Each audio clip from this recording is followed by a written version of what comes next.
estudiantes, bienvenidos.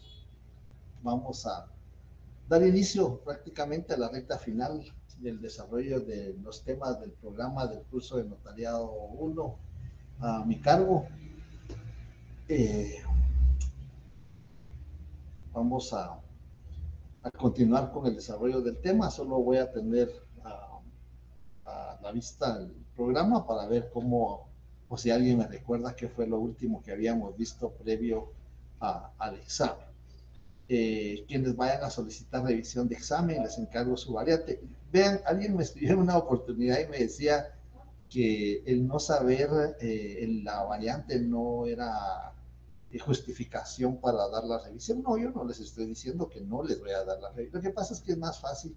Yo ya clasifiqué los exámenes por variante, yo califico variante por variante, y es más fácil ubicar el examen ya en una sola variante que buscar en todos. Entonces, por eso les pido. Sin embargo, el hecho que no me envíen el número de variante o la letra de variante no quiere decir que no les voy a dar la revisión. Sí se las voy a dar.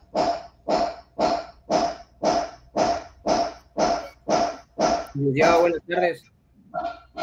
Solo voy a ampliar el sonido porque están haciendo unos trabajos aquí y entonces me interrumpe. Voy a conectar la bocina para poder escuchar y le doy la palabra. Disculpe, por favor.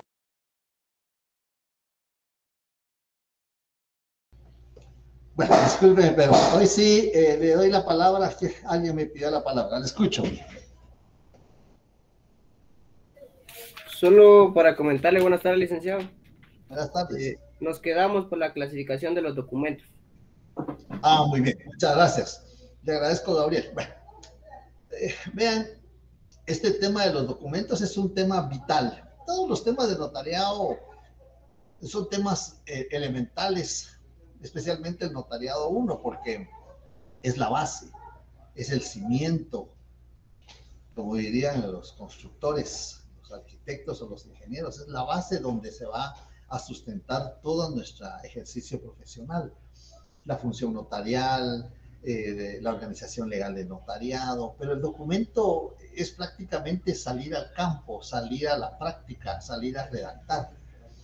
Para poder redactar necesitamos leer, porque al estar leyendo vamos a ir aprendiendo terminología. Por eso les decía que el estudiante de Derecho tiene que tener un diccionario de la lengua española, un diccionario jurídico.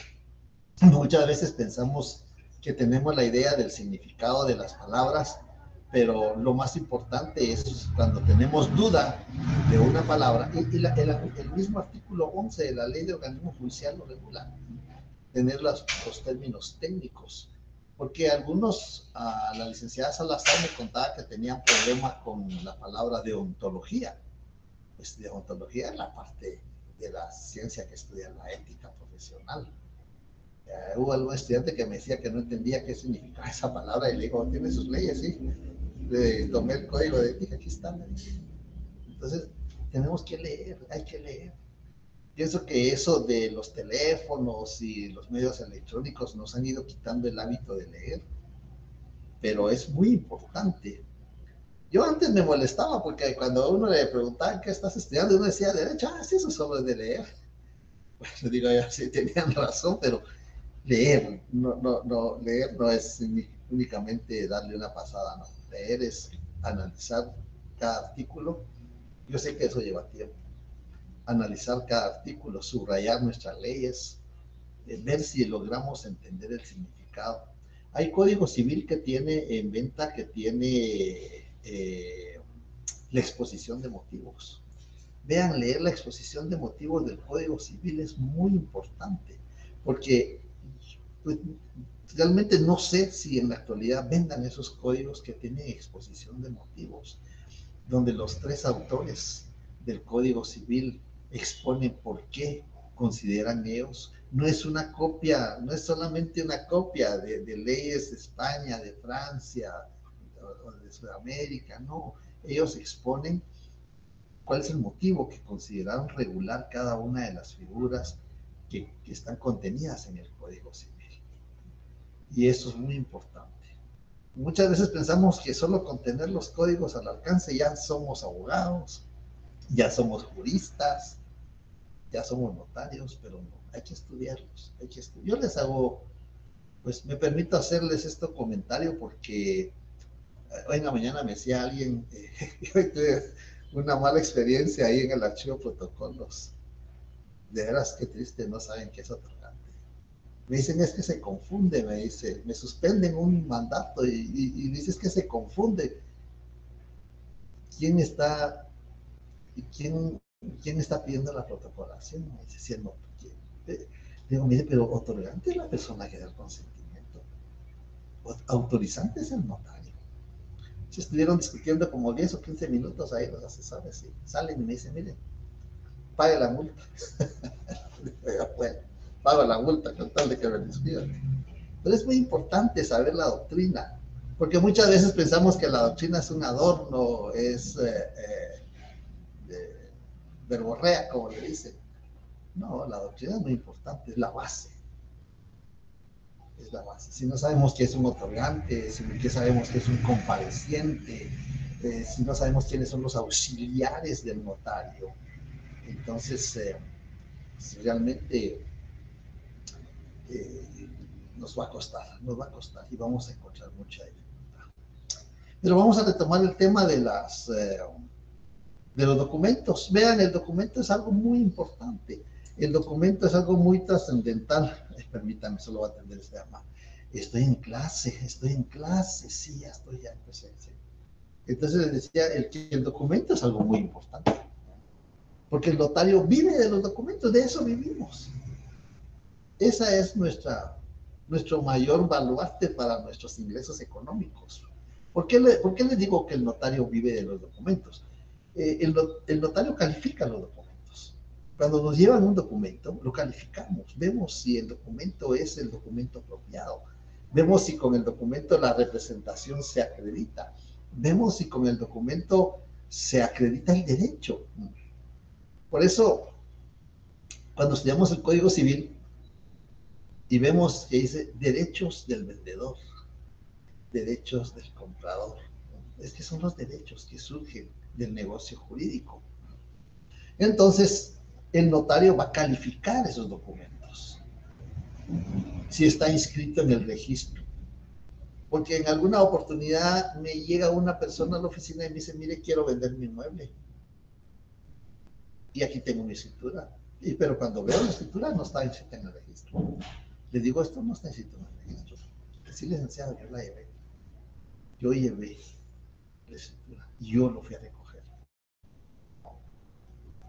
Pero no leyó que el operador razonó que no se podía inscribir. Entonces le digo, sí, usted lo llevó. Y ya me dice, mire, si hasta me devolvieron el dinero. Le devolvieron el dinero porque le suspendieron la inscripción. Y le digo, mire, no lo puede vender porque no está inscrito en el registro de la propiedad a su nombre. Entonces el notario califica los documentos. Pero viene la otra parte. Además de calificar, por eso se llama la actividad calificadora, ¿no? La actividad calificadora que el notario va a calificar. Y tenemos también la otra parte. El notario es el autor del documento. El notario redacta, o sea a mano o a máquina, que la legislación no lo permite, redacta el documento. Por eso es muy importante que sea el notario quien vaya al registro, que presente los documentos, que retire los documentos. Por eso es muy importante que el abogado vaya al tribunal, presente el escrito y reciba la notificación. Es muy importante. Yo considero de mala práctica decirle al cliente, llévelo usted. Yo lo considero de mala práctica. Llévelo usted. Yo he visto muchas veces en los tribunales, yo atiendo personalmente mis casos y me dicen, ¿usted no tiene procurador? Sí, sí tengo, pero prefiero venir. He visto muchas veces que la pobre gente llega, mire, es que el abogado me mandó, el licenciado me mandó con esto, ¿dónde lo presento? Está preguntando. Y a veces van a un juzgado, a un tribunal que no es, y le dicen, mire, está en el 6º piso, está abajo, está en otra parte, que los tribunales están en distintas partes. Los de paz están en la 8ª calle, los de instancia están en la 12 calle, los tribunales de trabajo están por allá por los próceres. Así, entonces, si le decimos a nuestro cliente, llévelo usted, Yo creo que es una mala práctica. Y lo mismo en el registro de la propiedad. Porque en el registro de la propiedad sabe cuánto va a pagar, el notario sabe, por eso los aranceles son muy importantes. Los aranceles son determinantes porque usted en su notaría puede hacer la cuenta cuánto es lo que va a pagar por inscribir ese negocio jurídico. Bien, esa es la calificación de los documentos. Y el notario es creador de los documentos. Lo puede hacer la secretaria, lo puede hacer el asistente, lo puede hacer otra persona. Pero cuando consignamos la palabra ante mí, o por mí y ante mí, y al inicio de la escritura consignamos ante mí fulano de tal notario, ahí nos estamos acreditando la autoría del documento. Ahí nos estamos acreditando la autoría del documento.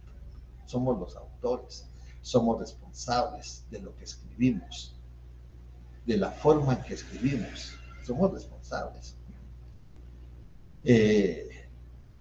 Vemos que podemos redactar documentos privados, lo vimos en el artículo 13, el 309, numeral 13 del Código Notariado. Podemos redactar un documento privado. Cuando el acto o contrato no se va a inscribir en ningún registro público, podemos redactar un documento privado. Cuando el acto o contrato no es calificado como solemne, podemos redactar un documento privado. Claro, el documento privado tiene la desventaja o tiene el riesgo que queda en poder de las partes interesadas. Y si son dos, ¿qué hacemos? Bueno, reproducimos una copia, le consignamos un sello o una palabra que diga copia y le damos una copia a un contratante y le damos el original al que corra mayor riesgo. Ahí aplicamos el que corra mayor riesgo. En un contrato de arrendamiento, ¿cuándo el contrato de arrendamiento debe de inscribirse en el registro de la propiedad? Son 3 casos. Uno, y pongan mucha atención con esto porque ya empezamos ya con los tips para el examen final. ¿Cuándo el contrato de arrendamiento debe de inscribirse en el registro de la propiedad? Son 2 casos. Uno es voluntario, cuando lo pida uno de los contratantes. Mire, pero el plazo es por 6 meses, sí, pero yo quiero que se inscriba en el registro de la propiedad. Quiero garantizar mi derecho. Ese es un caso voluntario. Lo puede pedir el arrendador, lo puede pedir el arrendatario. Cualquiera de los dos lo puede pedir. Cuando lo pida una de las partes, es una inscripción voluntaria y entonces como consecuencia que se va a inscribir en el registro público, debe de constar en escritura pública. Ese es un caso. El otro caso es cuando el plazo del arrendamiento,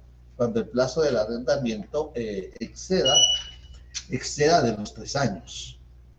Ese es otro caso cuando el contrato de arrendamiento se inscribe en el registro de la propiedad.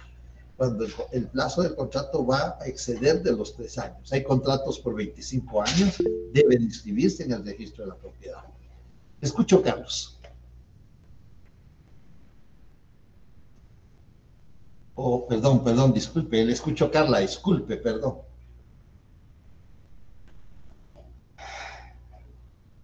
Le escucho.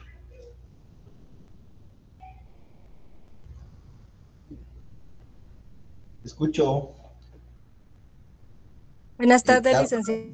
Buenas tardes, Carla. Disculpe la equivocación. Repetir lo que pasa que se entrecortó cuando te estaba explicando. Muy bien. Les decía que el notario puede redactar documentos privados. Hay contratos que pueden redactarse en documento privado. ¿Qué contratos se redactan en escritura pública? Voy a hacerle en la próxima clase un comentario. Yo les agradezco, recibí un aporte, no lo voy a decir como crítica, para mí fue un aporte, recibí un aporte, no sé de qué sección es el estudiante o la estudiante, porque yo les dije que lo podían mandar sin nombre y no me puse a ver de dónde vino el documento, solo lo imprimí y lo voy a comentar en la próxima clase.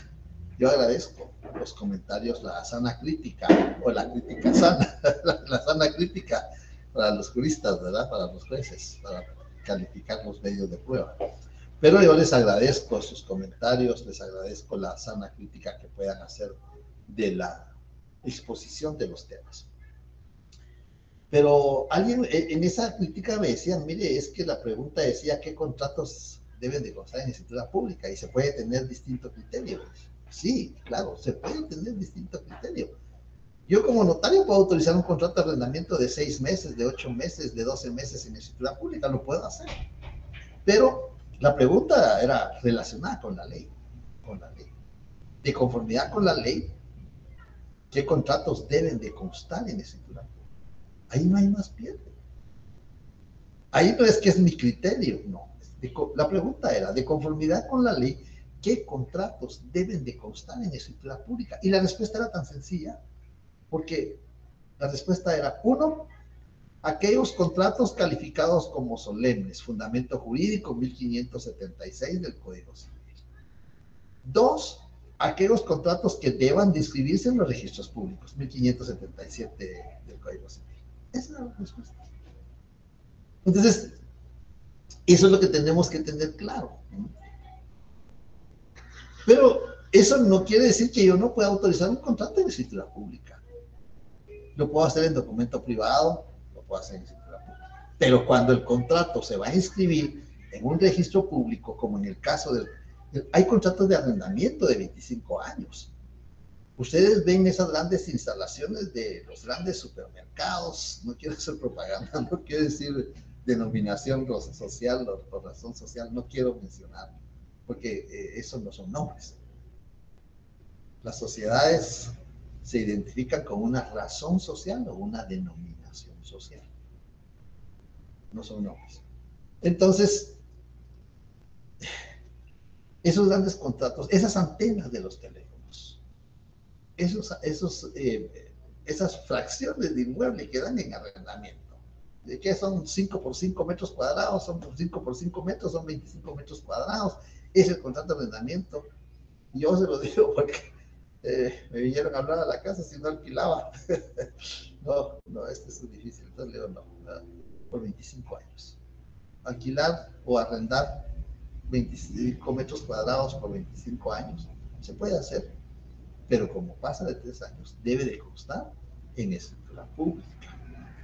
Entonces, eso es lo que el notario tiene que hacer con los documentos, tiene que calificar, pero aparte de eso, de calificar si le asiste o no le asiste el derecho, si la representación es correcta, si está inscrito en el registro correcto. Le escucho, Madeline García, le escucho.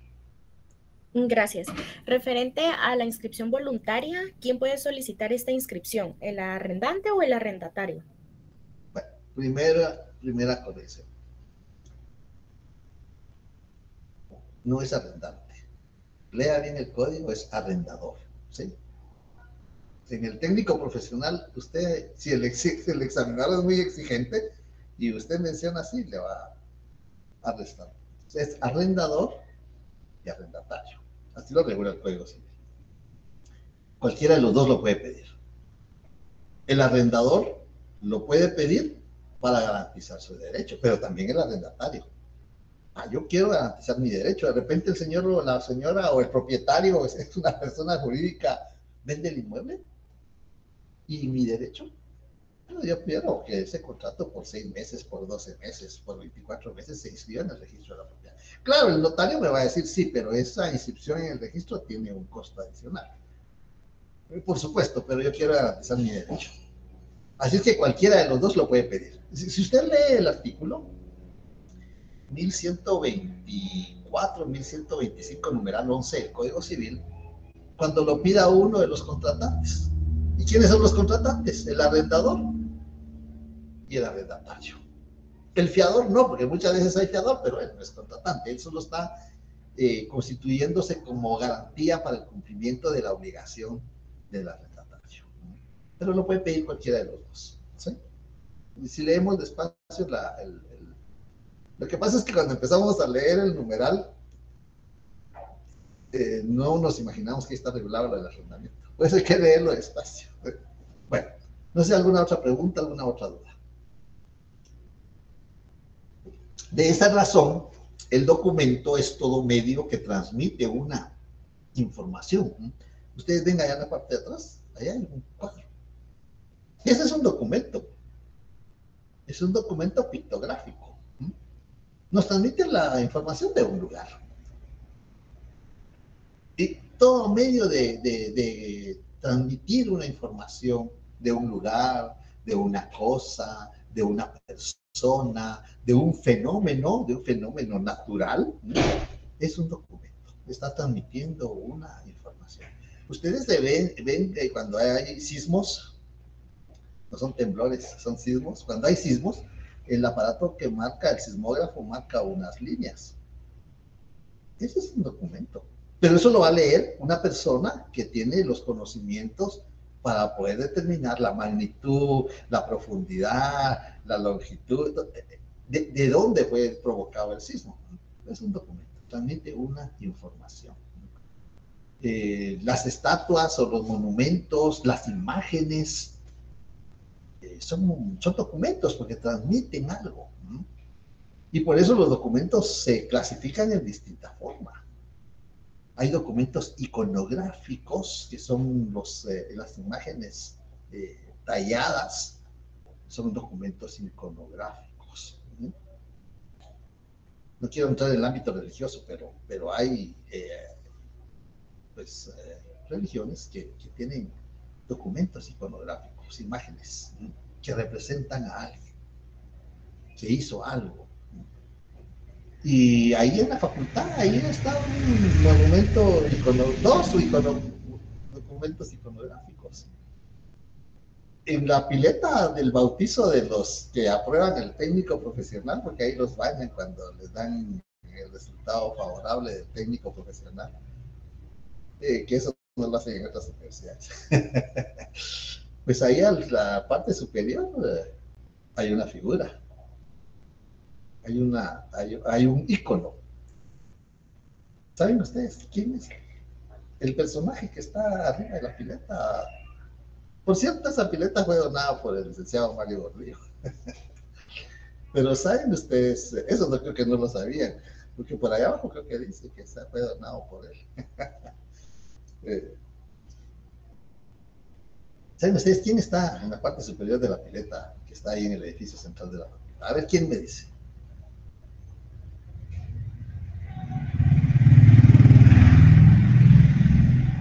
Y más al fondo hay un busto.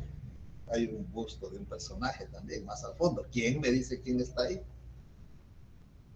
Porque ahora sí están llegando a la facultad. Porque yo sé que ustedes son una promoción que vienen virtualmente, pero ahora ya están llegando a la facultad. ¿Quién está en la parte superior de la pirámide?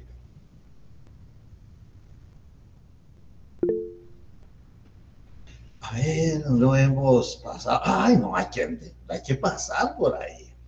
Hay que entrar al edificio central. Ahí tienen que ir a pedir su certificado de semestre. Cada semestre que uno va probando hay que ir a pedir una certificación. ¿Saben por qué? Que muchas veces no aparecen las notas. Yo me recuerdo cuando éramos estudiantes, nuestros profesores nos decían, cada semestre que ustedes aprueben, vayan a pedir una certificación. Y era cierto, muchos compañeros no les aparecían los cursos. Entonces, consejo sano, si no lo han hecho, vayan y pidan las certificaciones de semestres aprobados. Vale como 50 centavos, un quetzal, no sé, son cantidades irrisorias que tiene la facultad todavía. Pero vayan a pedir una certificación. No les voy a decir, ustedes van o vayan a dar una vuelta de por ahí. Ahí en la entrada está una señora que vende gaseosas y caramelos. Ahí pueden pasar y entran a la facultad. Ahí está control académico, está atención al estudiante, está la secretaría, está la decanatura. Pues vayan, hemos pasado por ahí, vayan, conozcan su facultad. Es increíble, pero de repente se los preguntan en el técnico profesional. Vean, en el examen se fue preguntando. Bueno. Entonces les decía que, y los documentos por eso se clasifican en dos grupos, los documentos públicos. ¿Cuáles son los documentos públicos? Los documentos públicos son los que han sido extendidos por un funcionario público. Por un funcionario público. Y vamos a ver, solo permítanme, voy a traer mi código porque como yo casi no uso ese código, pero es el código penal, ahorita lo traigo en un minuto. Bien, muchas gracias. Este lo compré el día del examen, ¿no?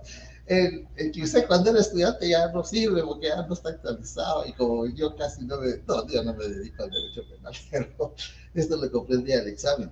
Y es por esto. Le cambiaron la redacción porque no estaba así, pero lo cambiaron.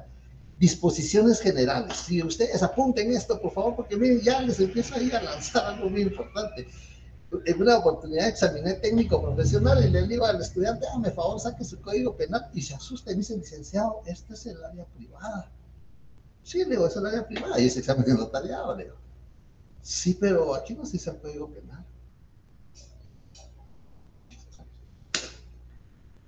Le doy 10 minutos a comprar uno. ¿Dónde voy a encontrar en la mañana un código penal? En las disposiciones generales. Artículo primero, porque está en números romanos. Disposiciones generales del Código Penal. Para los efectos penales se entiende. Para los efectos penales se entiende. Segundo. Está en 12. Es segundo porque tiene un signito ahí de segundo, pero digamos es el párrafo segundo. Por funcionario público. Vean. Aquí están. ¿Quiénes son funcionarios públicos? Por funcionario público, toda persona que ocupe un cargo legislativo, ejecutivo, administrativo o judicial. El grupo, funcionario público, repito, toda persona que ocupe un cargo legislativo, ejecutivo, administrativo o judicial, ya sea designado o elegido, permanente o temporal, remunerado u honorario, sea cual sea la antigüedad de esa persona en el cargo, en el grupo de funcionarios públicos. Pero veamos en el segundo grupo. Toda persona que desempeñe una función pública. Toda persona que desempeñe una función pública. El artículo es en el Código Penal, disposiciones generales. Imaginen ustedes si tienen su Código Penal ahí al alcance. Por eso es que, vean, el derecho notarial tiene relación con todo. ¿Se acuerdan cuando empezamos el curso, el semestre, y les hice un círculo y les decían, miren, este es el derecho? El círculo es el derecho. Y el centro, el núcleo, está dividido. Civil, penal, administrativo, laboral, notarial, constitucional, ¿no? Y lo que está afuera, rodeando el reglador, ¿sí? Y entonces en el Código Penal, disposiciones generales, está hasta el final, hasta el final. Artículo primero, porque está en números romanos, numeral 2, por funcionario público. ¿Qué se entiende por funcionario público?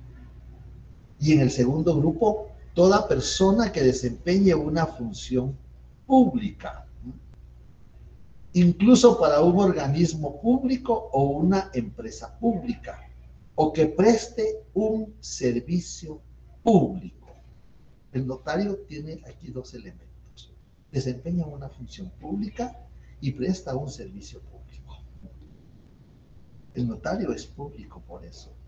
Hay quienes lo consignan notario público en ejercicio. Bueno, ese último en ejercicio no hay necesidad. Pero ese notario público, aquí está el fundamento jurídico.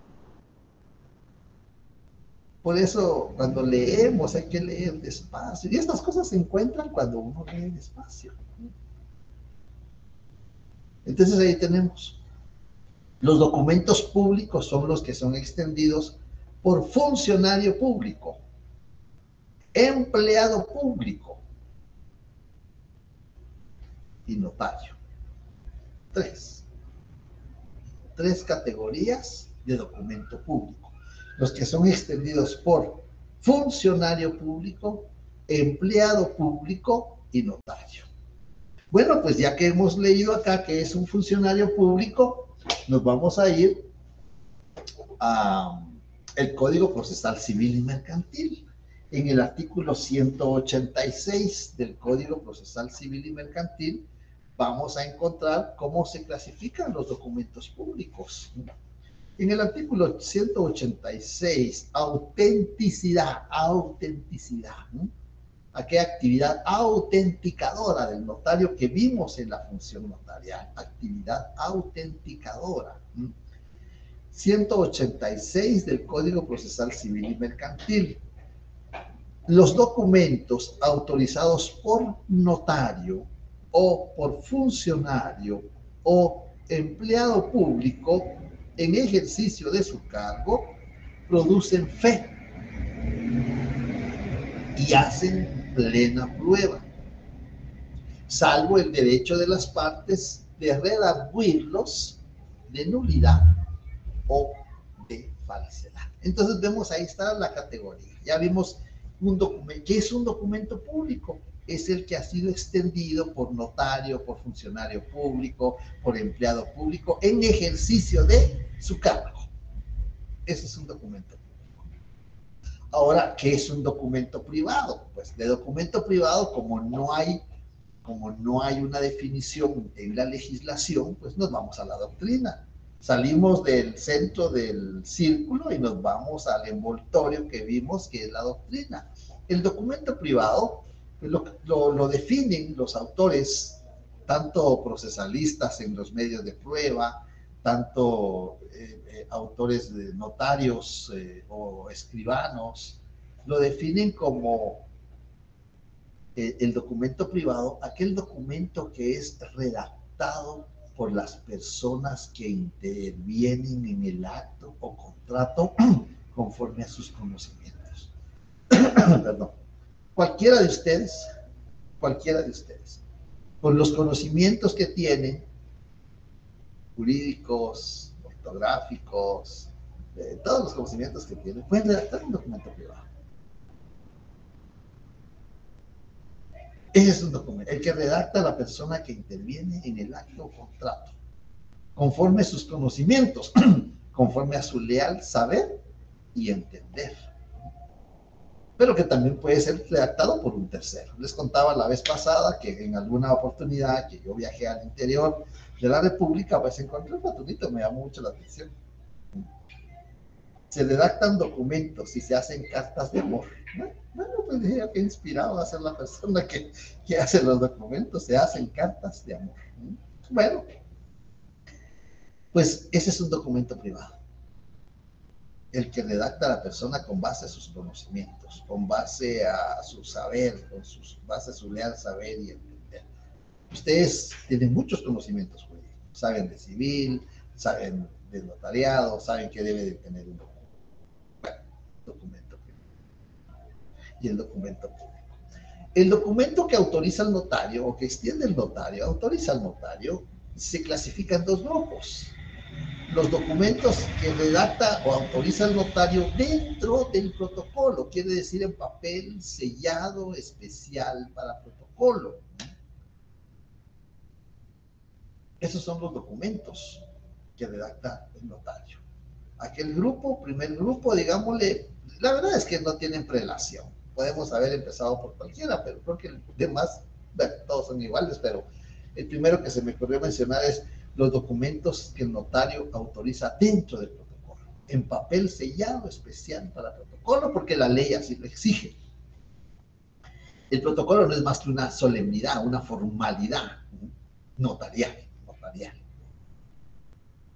¿Y cuáles son esos documentos? Y a ellos les vamos a llamar instrumento público.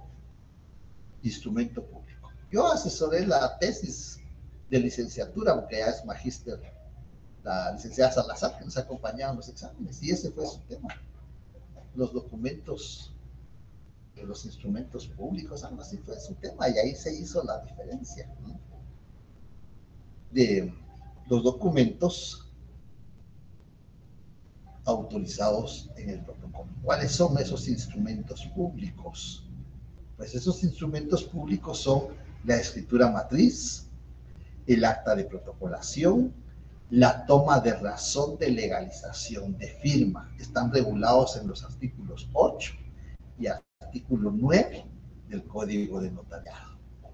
Pero eso fue en 1947, cuando entró en vigencia el Código de Notariado. El 1 de enero de 1947 que entra en vigencia el Código de Notariado, existían tres clases, tres categorías de instrumentos públicos: escritura matriz o escritura pública, acta de protocolación, toma de razón de legalización de firma. Y están regulados en los artículos 8 y 9 del Código de Notariado. Ahí están regulados juntos los tres, en 1947. Pero el 1 de julio de 1964 entra en vigencia el Código Civil y se incorpora otro instrumento público, 962 del Código Civil. La transcripción del acta notarial que autoriza el testamento cerrado. Vamos a leer el 900, aquí está. Vamos a leerlo para que quede claro.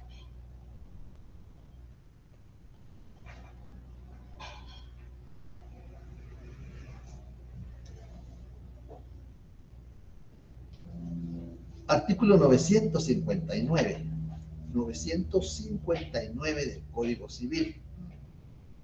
Ahí empieza regulado el testamento cerrado. Y luego vamos a encontrar que dice, que regula este artículo, el testamento cerrado. En el testamento cerrado se observarán las solemnidades pertinentes prescritas para el testamento abierto. Y además las siguientes. 1. El papel que contenga el testamento se pondrá dentro de una cubierta cerrada, de suerte que no pueda extraerse aquel sin romper esta. Es decir, esos sobres Manila, por ahí creo que tengo uno, vamos a traer el sobre Manila.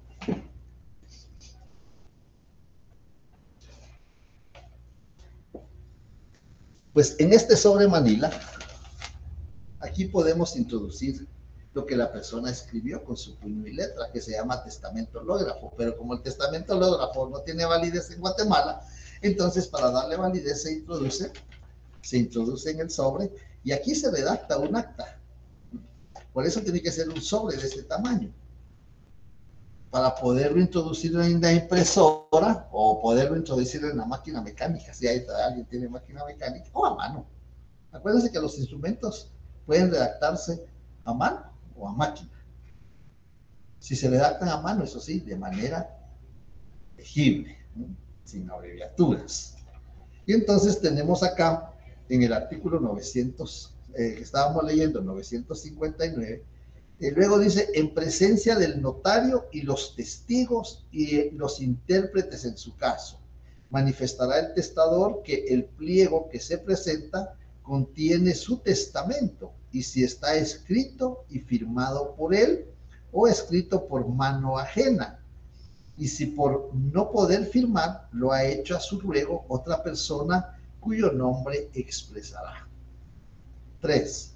Sobre la cubierta del testamento, es decir, sobre la cubierta del testamento, eso veamos aquí, leanlo. Sobre la cubierta del testamento extenderá el notario el acta de su otorgamiento. Dará fe de haber observado las formalidades legales. ¿Cuáles son esas formalidades legales?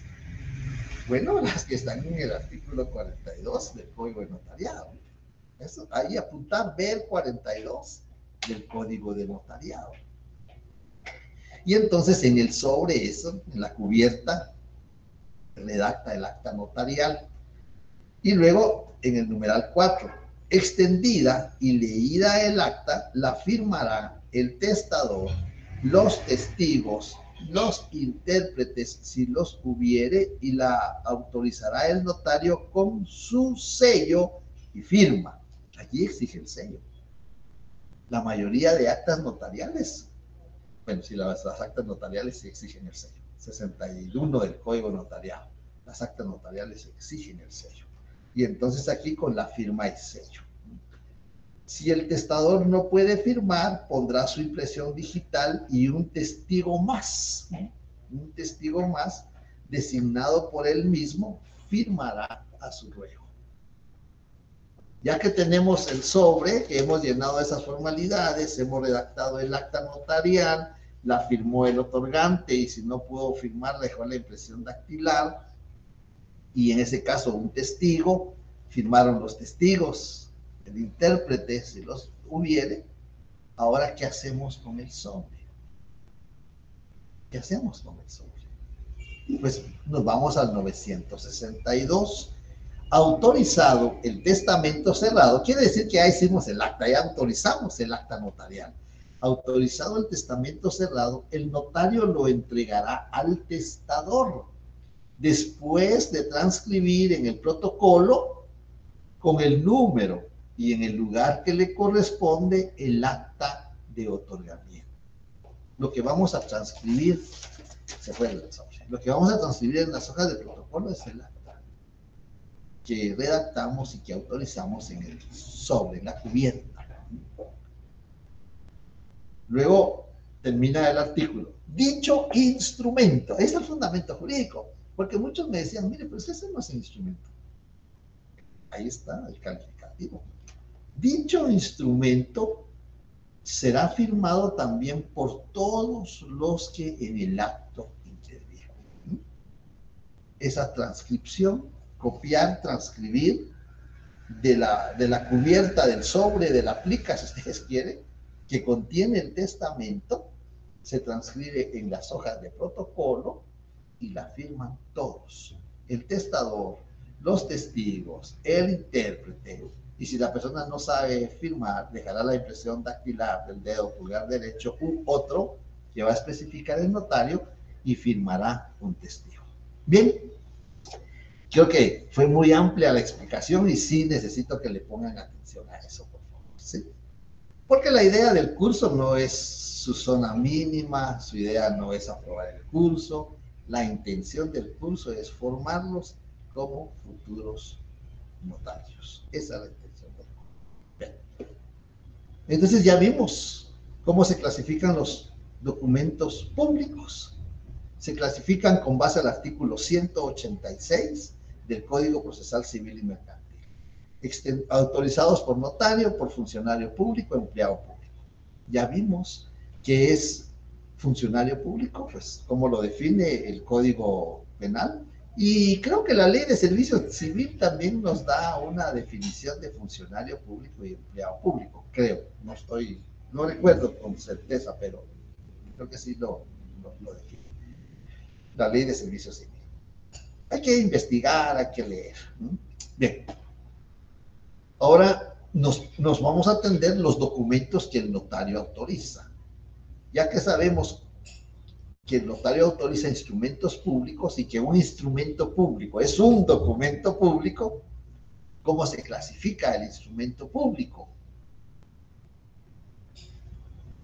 El instrumento público se clasifica en dos grupos.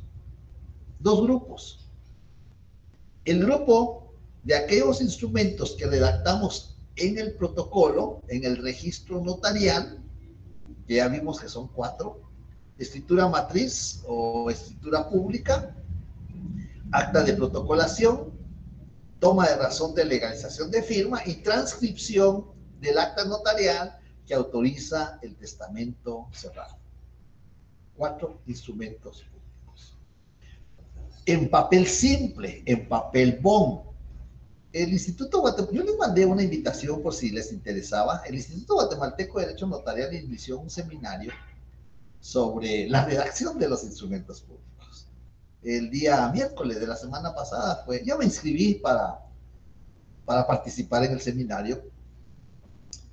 Hay un costo especial para los estudiantes y un costo para los miembros del instituto y otro costo para los que no son estudiantes y no son miembros, pues ya son profesionales. Pero el miércoles empezó el seminario y ahí nos estamos platicando sobre redacción de documentos. Y vemos que los documentos que van fuera del protocolo se redactan en papel simple, papel bond. Así lo regula el artículo 45 de la Ley del Timbre Fiscal y Papel Sellado Especial para Protocolos. Lo que sucede es que ya encontré la presentación, creo que en la próxima clase la vamos a ver.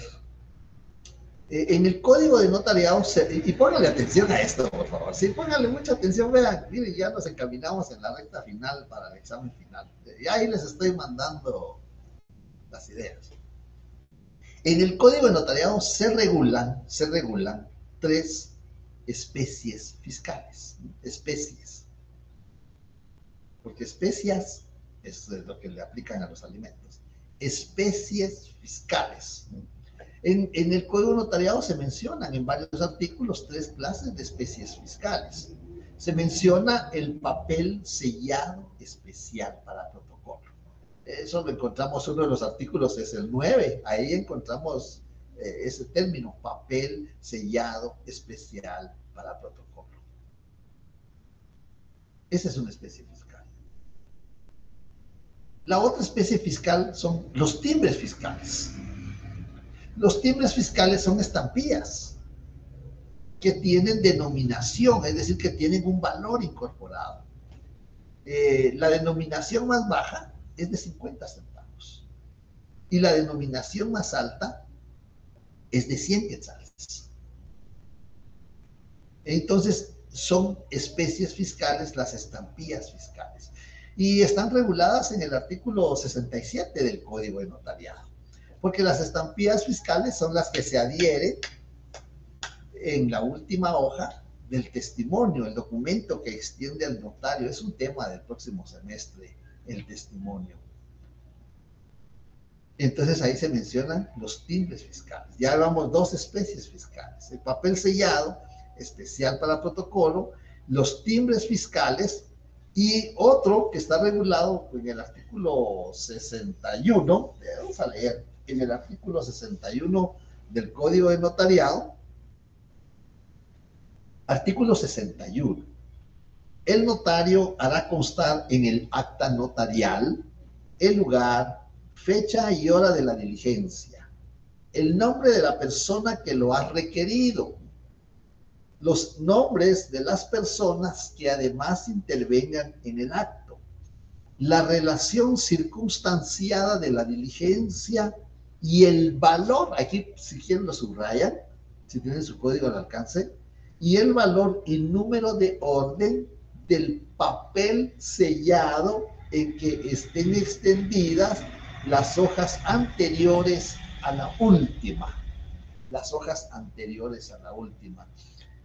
No sé si las tengo acá o las dejé en la oficina, pero yo encontré todavía unas hojas de papel. Voy a ver si las tengo aquí al alcance ahorita.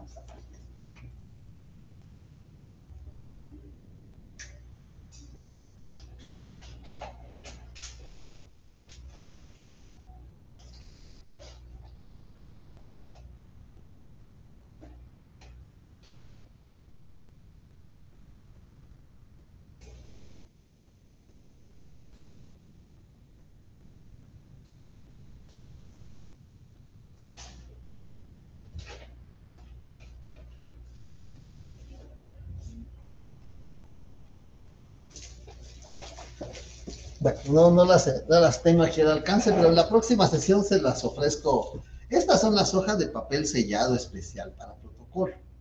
Tienen la palabra protocolo. Las hojas de papel sellado eran con las mismas características, pero no tenían la palabra protocolo. Esta es una especie fiscal. Entonces, las especies fiscales que se regulan en el Código Notariado son 3. Papel sellado especial para protocolo, las estampillas de timbre fiscal y el papel sellado. Sin embargo, el papel sellado ya no se utiliza. Ya no se utiliza. Cuando ustedes en el Código de Notariado encuentren papel sellado, lo encontramos en las actas notariales, pero también creo que está regulado en el 69, donde están los testimonios. En el 69. Sí. En el 67, los testimonios serán compulsados por el notario autorizante. Pongan mucha atención con esto. ¿quién puede extender el testimonio de una escritura pública? ¿Quién puede extender el testimonio de un acta de protocolación? ¿Quién puede extender el testimonio de una toma de razón de legalización de firma? ¿Quién puede extender el testimonio de una transcripción del acta notarial que autoriza el testamento cerrado? Bueno, el notario titular, el notario autorizante, pero, oigan, pongan atención, los testimonios serán compulsados por el notario autorizante, por el funcionario que tenga el protocolo en su poder. Este es un tema en Notariado 2. Por eso, dentro del programa Notariado 1, cuando vimos las funciones del notario, la función notarial, vimos que ejercen la función notarial el notario, el director del Archivo General de Protocolos, el escribano de Cámara y Gobierno, los cónsules y agentes diplomáticos, cuando sean notarios, ellos son los funcionarios que ejercen la función notarial. Y entonces aquí se regula por el funcionario que tenga el protocolo en su poder si está legalmente autorizado para ejercer funciones notariales, o por el cartulario expresamente encargado. ¿Quién es ese cartulario? Vean que es difícil, ¿verdad? O por el cartulario expresamente encargado por el notario autorizante. ¿Quién es ese cartulario? Supongamos que yo soy el notario autorizante. Lamento que me ponga yo de ejemplo, pero creo que tal vez es más comprensivo. Yo soy el notario autorizante, pero por algunas circunstancias no puedo extender el testimonio. A la persona le interesa principio de publicidad, principio constitucional. Toda persona tiene derecho a saber de lo que ya consta en los registros públicos. El protocolo es un registro público y puede obtener copias. ¿Ven por qué tiene importancia los temas? Yo no puedo, tengo alguna enfermedad. Ven esa enfermedad que estuvo, pues lamentablemente, en la costa sur de Guillain-Barré, algo así que se llamaba, que las personas no podían firmar. Se les atrofiaban los músculos y no podían firmar. Y el notario no puede firmar. Imagínense, entonces tendría que autorizar a otro notario, ¿no? ¿Cómo va a autorizar si le cuesta firmar? Entonces tiene que autorizar a otro notario por escrito que lo autoriza. Ese es el cartulario. Perdón que los tome de ejemplo, pero digamos que a Luis Pedro, mire, licenciado Luis Pedro, notario Luis Pedro, yo por alguna circunstancia no puedo extender el testimonio. Estoy ocupando cargo público que lleva aneja jurisdicción, no puedo ejercer el notariado, no puedo extender el testimonio. Entonces al notario Luis Pedro Juárez le voy a pedir favor, le doy una autorización para que él pueda extender el testimonio en sustitución.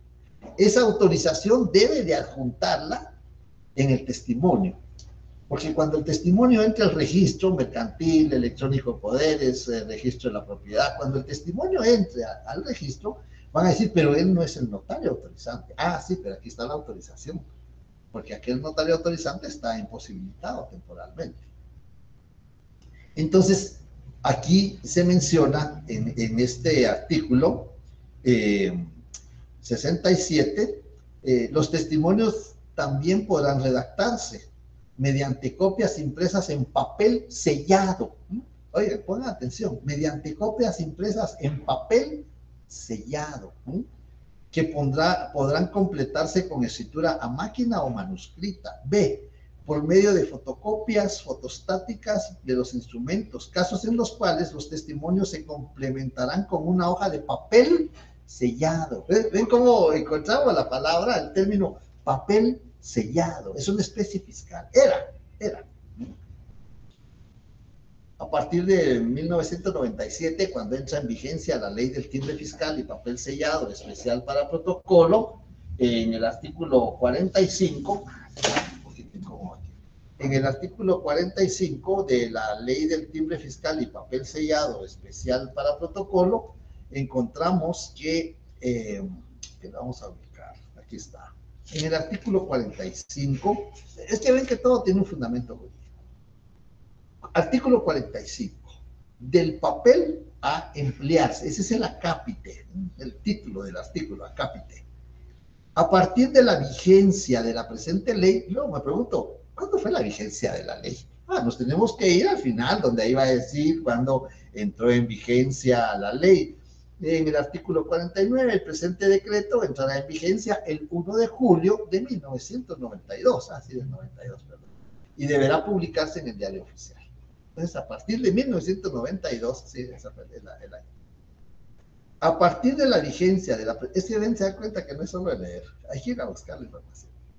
A partir de la vigencia de la presente ley, se utilizará en sustitución de papel sellado, papel que tenga las características que se consignan en el numeral 10 del artículo 33, debiéndose adherir los timbres correspondientes.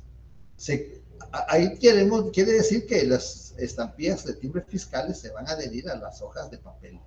Que vamos a ver, ahora vamos al 33, al numeral 10. En el artículo 33, numeral 10, artículo 33 de las abreviaturas. Si pudieran usar el micrófono sería mejor porque no leí el mensaje que me enviaron. Se fue rápido el mensaje. Artículo 33. Para la correcta interpretación de esta ley se debe de entender, salvo indicación en contrario, que cuando se utilicen las expresiones, numeral 10, hoja, se refiere a hoja de papel tipo bond, tamaño carta u oficio, en cualquier actuación, con un uso máximo de 25 o 50 renglones o líneas en cada lado, según se utilice uno o ambos lados de la hoja. Eso quiere decir que yo puedo redactar los 50 renglones en un lado. Lo único que me van a quedar muy apretaditos. No me va a quedar reglón abierto. No puedo hacer ninguna entrereglonadura. Pero para eso mejor no utilizo los 50 renglones en un solo lado, utilizo 25 en el frente y en el anverso otros 25 y completo los 50 renglones a que tengo derecho conforme a este artículo. Con su margen izquierdo mínimo de 40 milímetros. Bueno, entonces, si bien es cierto, en el Código Notariado están reguladas 3 especies fiscales: papel sellado especial para protocolos, timbres fiscales y papel sellado, a partir de 1992, el 1 de julio, otra vez 1 de julio, igual que el Código Notariado, acuérdense de la colonia 1 de julio, ahí se van a recordar. Solo que el Código Notariado es de 1947, la ley del timbre fiscal es de 1992. Entonces, el 1 de julio de 1992, a partir de la vigencia de esa ley, ya no utilizamos. No estamos diciendo ya no existen, porque yo tengo varias hojas ahí, se las quería mostrar, pero creo que las dejé en la oficina. Ya no se utiliza las hojas de papel sellado. En sustitución de esas hojas usamos papel bond, que puede ser tamaño carta, tamaño oficio, y ahí le adherimos los timbres fiscales. Cuando tenga la oportunidad, espero que el día viernes vamos a mostrar las hojas. Hay una presentación, la voy a buscar, hay una presentación de eso, que en alguna oportunidad me solicitaron en el Instituto de Derecho Notarial. Entonces, esa es la trascendencia del documento. Los instrumentos públicos que van fuera del protocolo se redactan en papel simple. Si quieres, decimos papel bond. En la conferencia del miércoles, el expositor mencionaba que bond es la marca del papel, algo así, pero la ley sí regula papel bond. Entonces, podemos decir, se redactan en papel bond o sencillamente se redactan en papel simple. El artículo 43 de la ley del organismo judicial, creo que lo tengo por acá. Sí, el artículo 43 de la ley del organismo judicial regula los documentos extendidos en el extranjero. Artículo 43, actuación notarial en el extranjero. Ese es un tema de notariado, muy bonito ese tema. Los funcionarios diplomáticos y consulares guatemaltecos, cuando sean notarios, yo le agregaría cuando tengan la dicha y el privilegio de ser notarios, pero tal vez muy egocentrista. Cuando sean notarios, están facultados para hacer constar hechos que presencien y circunstancias que le consten, y autorizarán actos y contratos en el extranjero que hayan de surtir efectos en Guatemala. Asimismo, podrán autorizarlo los notarios guatemaltecos y todos lo harán en papel simple. Ahí está, otro fundamento jurídico, papel simple, pero es en el extranjero. En el extranjero puede ser que nos contraten para ir a autorizar un contrato, o que andando de distracción en el extranjero, pues encontremos a un connacional y nos diga, mire, quiero otorgar un mandato a mi hermano que está en Guatemala, quiero vender mi inmueble que está en Guatemala, necesito dinero, me lo van a comprar aquí, va a surtir efectos en Guatemala. Pues lo único que necesitamos llevar es nuestro bolígrafo, pasamos a una librería a comprar una hoja de papel simple, papel bond, y redactamos el contrato. ¿Es una escritura? Sí, es una escritura. Lo que no tiene número. ¿Por qué no tiene número? Porque no está en papel sellado especial para protocolo, está en papel simple. ¿Ven la importancia del documento? Y a nadie le caería mal unos dolaritos en el extranjero, pues es muy buena oportunidad. Y crean que a veces pasa, a veces pasa, hay buenas oportunidades. Bueno, y ahora con esto de la informática, pues solo uno pide, miren, mándenme el contrato que tengo en mi archivo tal y ya lo podemos hacer.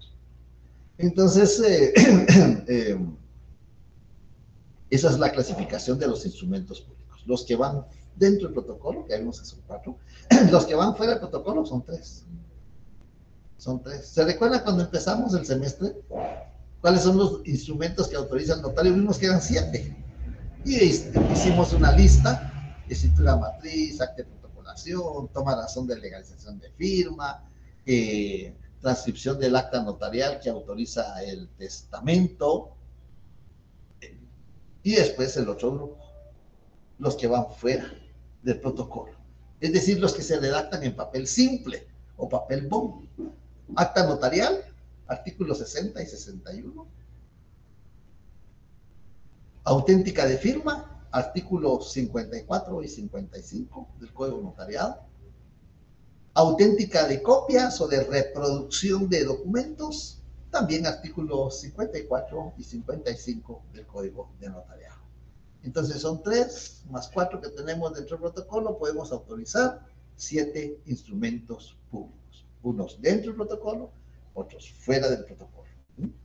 Y entonces vemos ahí la importancia del documento. ¿Dudas, preguntas, comentarios, observaciones?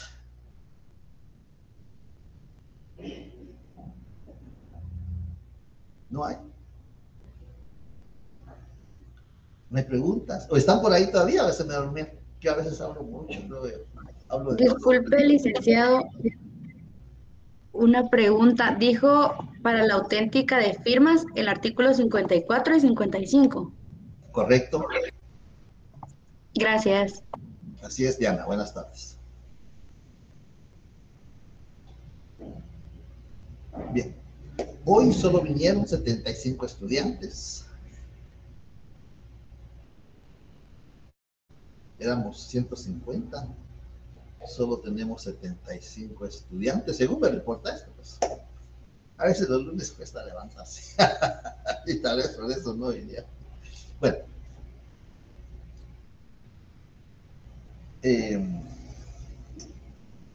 Para la eficacia del instrumento público es otro tema. Les voy a estar enviando un documento escrito por uno de los profesores de la facultad y les voy a estar enviando el documento de la eficacia. Sí, Carlos, le escucho. Carlos Pérez. Buenas tardes, licenciado. ¿Me escucha? Buenas tardes, Carlos. Sí, le escucho. Licenciado, yo sé que ese es bien complicado para usted porque es mucho trabajo la calificación de los exámenes, pero yo quisiera saber más o menos como para cuándo iremos a tener los resultados, licenciado, perdone. Ya estamos a las puertas del examen final. Yo ya estoy calificando. La primera etapa de la calificación es separar todas las variantes. Como recibimos los exámenes, los recibimos como nos los van entregando. La primera etapa es ir clasificando todos los de la variante 1 hasta la 17 Y ya que están todos los grupos, que son aproximadamente 25 exámenes por variante, 25 a 30, empieza la calificada. Pues yo espero que me den la facultad, nos da 15 días. Y voy a hacer lo posible para entregarlo en ese tiempo. A partir del día del examen, que fue el jueves, tengo 15 días. A partir del día siguiente, tengo 15 días para entregar las notas. Voy a hacer todo mi esfuerzo para... Ya empecé a calificar. Entonces, que sábado y domingo fui calificando. Ya empecé a calificar, entonces voy a hacer todo mi esfuerzo por cumplir de los 15 días. Muchas gracias, licenciado. Perdone, pero sí, mi pena es ahí porque la verdad es que sí me costó un poquito el examen, y entonces sí me interesa saber cómo voy a estar para poderme someter al examen, ¿verdad? Al final. Gracias, licenciado. ¿Cómo sintió usted el examen, Carlos? ¿Cómo lo vio? ¿Cómo le fue con el examen? ¿Lo sintió más cómodo que el examen anterior? ¿Estuvo lo de los repasos? ¿Se dieron cuenta que las preguntas las fui haciendo con los repasos? No sé yo sentí que estaba un poco más fácil el examen con relación al primero, licenciado, pero la verdad es de que, yo soy honesto, no sé si es solo a mí o por la nota tan baja que obtuve en el primero, eso me causó ansiedad y estrés, y me costó ahí contestar un poco, pero yo considero que sí, espero haber llegado por lo menos a poder tener el derecho al examen final, ¿verdad? Miren, voy a mostrarles, creo que es una o dos hojas, se las voy a poner a la vista, porque son hojas que venían sueltas, no tienen nombre, no tienen identificación, no sé a qué examen lo debo de agregar, traté de buscarlo por letra, pero no, les voy a poner a la vista de repente de esta sección. Vamos a cerrar la cámara.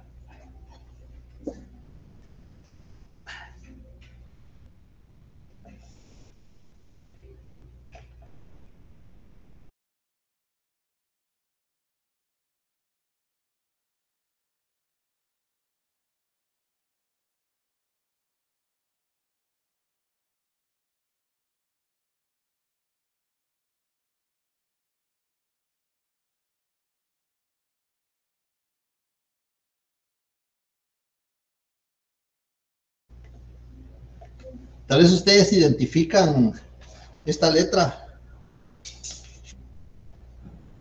porque no tiene, yo había pensado presencialmente, pero no tiene nombre, tiene una respuesta de un examen, pero le puede perjudicar que no voy a calificar estas porque no tiene nombre. Y aquí tengo otro también que no le consignaron nombre. Tal vez aquí es un poquito difícil, veo reconocer la letra, pero si es de esta sección. Sí, José. Licenciado, la primera. ¿Es suya la primera? Sí, la primera. ¿Esta? Sí, licenciado. ¿Estás seguro? Sí, licenciado. Le voy a consignar nombre, porque si no, solo califico las que aparecen en la variante. Sí, disculpe, olvidé consignarle el nombre en la mano. Por eso la legislación regula que hay que numerar, sellar y firmar las hojas, pero en este caso lo que tenemos que hacer es consignar los datos. No sé, posiblemente el colega que estaba con ustedes no les informó. Sección H, ¿verdad? Sí, licenciado. Su nombre es José Fernando Batén Pineda. Correcto.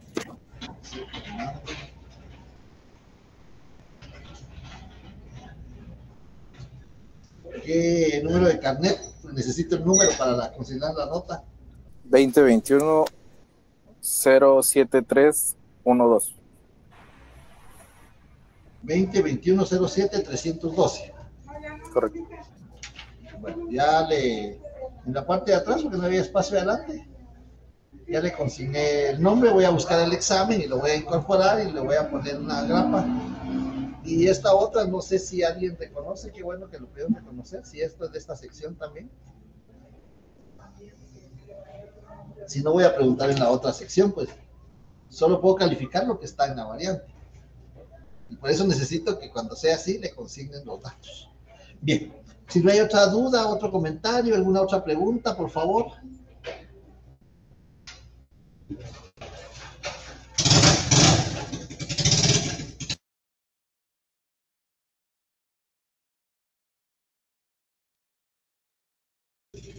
Bueno, creo que no hay dudas, no hay comentarios, no hay preguntas. Victoria, le escucho. Buenas tardes, licenciado. Disculpe una consulta. ¿Usted me podría indicar a qué se refiere con el sigilo profesional? El sigilo profesional no es más que el secreto profesional. Eso es el sigilo profesional. Así, yo creo que les envié una hoja donde había que buscar, si no la podían escribir, pues por lo menos para que buscaran la terminología en un diccionario, y ahí encontramos sigilo profesional, es lo mismo que secreto profesional. Muchas gracias. De acuerdo. Andrea, le escucho. Buenas tardes, licenciado. Mucho gusto. Con una consulta, ¿solo esas 2 hojas son las que usted encontró así, pues separadas del examen, de la variante? Pues encontré otras hojas, pero por la letra que las pude relacionar, las agarré. Ah, ok, muchas gracias. Sí, es que yo tuve el inconveniente que pues, la compañera de adelante pues prestó mi examen y se rompió un poquito. Yo le pedí a la persona que estaba supervisando si podía cambiármela, pero me dijo que no, que continuara ahí. Entonces, por eso era mi pena. Pero muchas gracias, licenciado. Bueno, de haber otra, yo siempre les pregunto. Gracias. De acuerdo, para servirle. Sí, Diana. Licenciado, disculpe, usted mencionó 3 especies fiscales. ¿Me podría decir la última que mencionó? Bien. Bueno, no tienen una prelación, las puedo decir de cualquier manera, pero tal vez que son utilizables. Primero, el papel sellado especial para protocolo, porque para nosotros los notarios es el material en el cual tenemos que redactar los instrumentos públicos que la ley regula que deben de constar en papel sellado especial para protocolo, el papel sellado. Luego tenemos otra especie fiscal, los timbres fiscales. Los timbres fiscales son estampillas de diferente denominación. La más baja denominación son 50 centavos y la denominación más alta son 100 quetzales. Esa es la denominación de las estampillas fiscales.